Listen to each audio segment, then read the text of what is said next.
Welcome back to Paranormal Resident. In today's video, we explore the incredible story of Mary Mallon, or more famously known as Typhoid Mary, a woman who left a trail of death wherever she went, before the authorities finally tracked her down and put an end to her deeds. Before we start, please like and subscribe, become a resident, and let's explore the paranormal and all things creepy and strange together. Mary Mallon was born September 23, 1869, in Cookstown, County Tyrone, a small village in the north of Ireland. Her hometown was among one of Ireland's poorest areas at the time. To escape the abject poverty of the day, she emigrated to America sometime in 1883 to live with her aunt and uncle for a time until she found work. She subsequently met her living as a domestic servant for affluent families, most often being employed as the family cook. But little did she know that it wasn't only her cooking skills that she had brought with her into these grand family homes of America. Mary took to this type of work easily and was a keen cook. It is not clear when she became a carrier of typhoid, but from 1900 to 1907, nearly 24 people fell ill with typhoid fever in households from New York City to Long Island, where Mary had been employed. The illness often occurred shortly after Mary began to start work in a new household, but by the time the disease had been tracked back to its source, Mary had long since disappeared, moving on to carry her disease to the next victims. During her time, Mary worked for some of New York City's most elite families of the day. However, it wasn't long before the deadly virus she carried would begin to do its work. In 1900, when she began her duties in one of these households, within 2 weeks of her employment beginning, residents began to develop typhoid fever. In 1901, she moved to new employers in Manhattan, where members of the family quickly began to experience raging fevers, and the laundress of the house was soon dead. Mary soon after moved to her next household, commencing new employment for a lawyer and his family, but again moved on after 7 out of the 8 people in the household fell ill. The next part of Mary's story takes us to 1906, when she took up a new role for a family in Oyster Bay, Long Island. Again, within 2 weeks of Mary's arrival in the house, 10 of the 11 family members had been hospitalized with typhoid. As she was by now well used to, as soon as the illness took hold, she moved on, finding employment elsewhere, each time bringing with her the deadly disease to the unexpected occupants of 3 more households. Mary then found herself employed by a wealthy New York banker, Charles Henry Warren. During the summer of 1906, the Warrens rented a house in Oyster Bay and moved the household there for the summer months. As was usual for the time, many of the servants, including Mary, went along. From the 27th of August to the 3rd of September, 6 of the 11 people in the family developed the telltale symptoms of typhoid fever. Doctors who practiced medicine in the area at the time said that a disease such as typhoid was unusual in the area. Whilst the most recent victims of the disease lay in hospital, gravely ill, Mary was already on her way, searching for new employment. But wherever she went, the disease was sure to follow.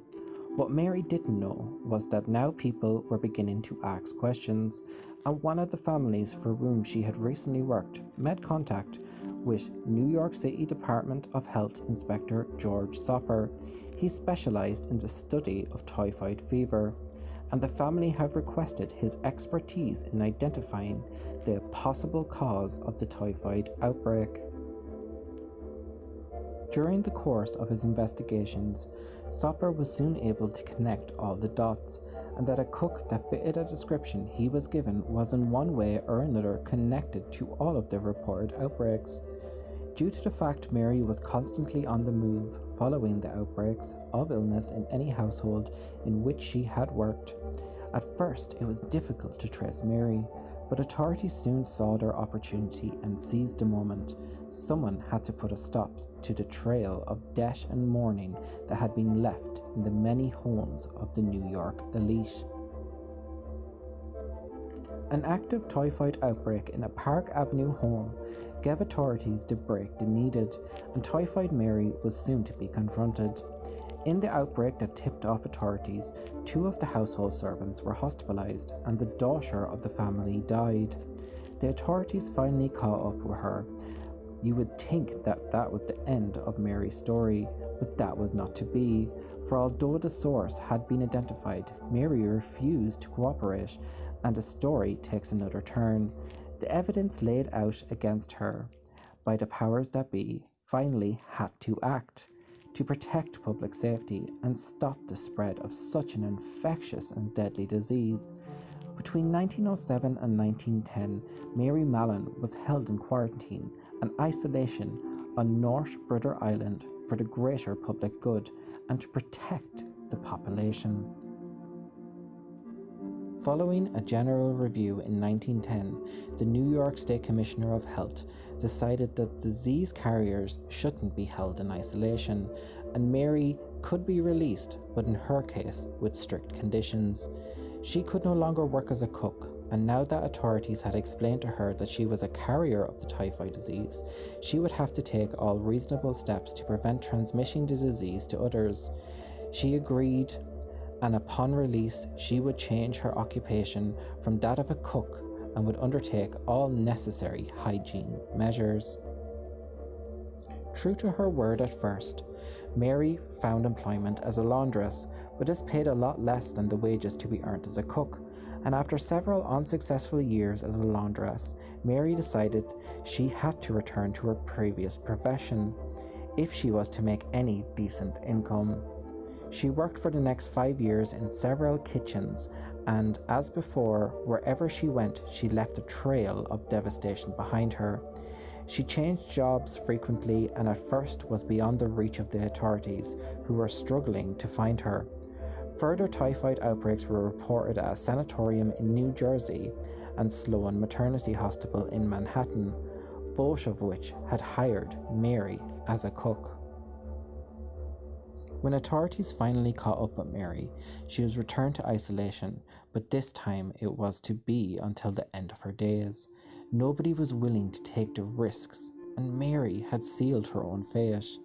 She remained quarantined, sick and frail, due to a stroke in 1932, finally dying of pneumonia in 1938. Although probably the most well-known person to be associated with the typhoid fever outbreaks of the time, Mary was by no means the most lethal carrier of the germ in New York's history. In 1922, New Yorker Tony LaBella was found to have been responsible for 2 outbreaks of typhoid fever that affected over 100 people and caused 5 deaths. It is presumed that prior to authorities catching up with Mary, she had infected approximately 51 people with 3 confirmed fatalities as a result.